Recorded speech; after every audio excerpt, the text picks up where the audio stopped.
Iran நாட்டில் நிலவிய கடுமையான போர்ச்சூழலில் சிக்கித் தவித்த தமிழகத்தைச் சேர்ந்த 345 மீனவர்கள் இந்திய அரசின் அதிரடி நடவடிக்கையால் பாதுகாப்பாக சென்னை வந்தடைந்தனர். கன்னியாகுமரி, தூத்துக்குடி, திருநெல்வேலி, நாகப்பட்டினம் மற்றும் ராமநாதபுரம் மாவட்டங்களைச் சேர்ந்த இந்த மீனவர்கள் முறையான விசா பெற்று ஆழ்கடல் மீன்பிடி தொழிலுக்காக ஈரான் சென்றிருந்தனர். கடந்த பிப்ரவரி மாதம் 28ஆம் தேதி முதல் அந்த பகுதியில் போர் மேகங்கள் சூழ்ந்து குண்டுகள் பொழியத் தொடங்கியதால் அங்கிருந்த துறைமுகங்கள் மற்றும் விமான நிலையங்கள் அனைத்தும் உடனடியாக மூடப்பட்டன.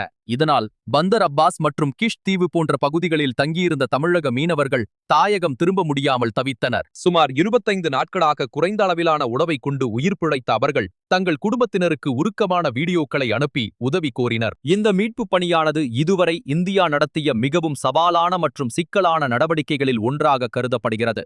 வான்வழி போக்குவரத்து முற்றிலும் முடக்கப்பட்டதாலும் கடல்சார் பாதைகளில் கடும் கட்டுப்பாடுகள் விதிக்கப்பட்டதாலும் மீனவர்களை மீட்பதில் பெரும் சிக்கல் நிலவியது. இருப்பினும் பிரதமர் மோடி தலைமையிலான மத்திய அரசு தனது அபாரமான ராஜதந்திர உறவுகளை பயன்படுத்தி இந்த மீட்பு பணியை சாத்தியமாக்கியது. ஈரான் மற்றும் ஆர்மீனியா ஆகிய நாடுகளில் உள்ள இந்திய தூதரகங்கள் ஒருங்கிணைந்து செயல்பட்டு மீனவர்களை சாலை வழியாக ஈரானின் தெற்கு பகுதியிலிருந்து வடக்கு நோக்கி சுமார் 20 மணி நேர பயணத்திற்கு பிறகு ஆர்மீனியா எல்லைக்கு அழைத்து வந்தனர். அங்கிருந்து ஒரு சிறப்பு விமானம் மூலம் அவர்கள் நேரடியாக சென்னைக்கு அழைத்து வரப்பட்டனர். வெளியுறவுத்துறை அமைச்சர் ஜெய்சங்கர் அவர்கள் ஆர்மீனிய வெளியுறவு அமைச்சருடன் நேரடியாக பேசி இந்த எல்லை கடப்பு பணிகளை துரிதப்படுத்தினார். பாஜக அரசு வெறும் ராஜதந்திர நடவடிக்கையோடு நின்றுவிடாமல் இந்த மீட்பு பணிக்கான முழு நிதிச்சுமையையும் ஏற்றுக்கொண்டது.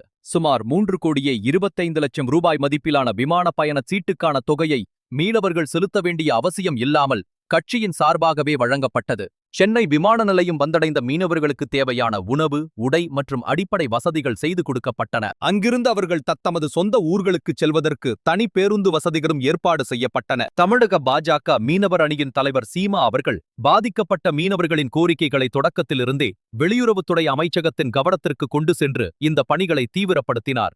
இந்தியாவின் இந்த நடவடிக்கை பிரதமர் மோடியின் ஆட்சியில் ஒவ்வொரு இந்தியரின் உயிருக்கும் வழங்கப்படும் மதிப்பை பறைசாற்றுகிறது. கடந்த காலங்களில் ஏமன், யுக்ரைன் மற்றும் சூடான் போன்ற நாடுகளில் சிக்கிய லட்சக்கணக்கான இந்தியர்களை மீட்டது போலவே தற்போதும் ஈரானிலிருந்து நமது மீனவர்கள் பத்திரமாக மீட்கப்பட்டுள்ளனர். உலகில் எங்கே போர் அல்லது நெருக்கடி ஏற்பட்டாலும் அங்குள்ள இந்தியர்களை கைவிடாமல் மீட்பது என்பது மோடி அரசின் மிக முக்கியமான கொள்கையாக மாறியுள்ளது. இந்திய கப்பல் போக்குவரத்து இயக்குநரகம் இதற்காக தனி உதவி மையத்தை அமைத்து இரவு பகலாக பணியாற்றியது. ஒரு நாட்டின் எரிபொருள் தேவையை பூர்த்தி செய்யும் எல்பிஜி கப்பலாக இருந்தாலும் அல்லது 345 எளிய மீனவர்களின் உயிராக இருந்தாலும் மோடி அரசுக்கு இரண்டுமே சமமான முன்னுரிமை கொண்டவை என்பது இந்த சம்பவத்தின் மூலம் மீண்டும் ஒருமுறை நிரூபிக்கப்பட்டுள்ளது. தற்போது மீனவர்கள் தங்கள் குடும்பங்களுடன் இணைந்து நிம்மதி பெருமூச்சு விடுகின்றனர். இதுவே வலிமையான மற்றும் பாதுகாப்பான இந்தியாவின் அடையாளமாகும்.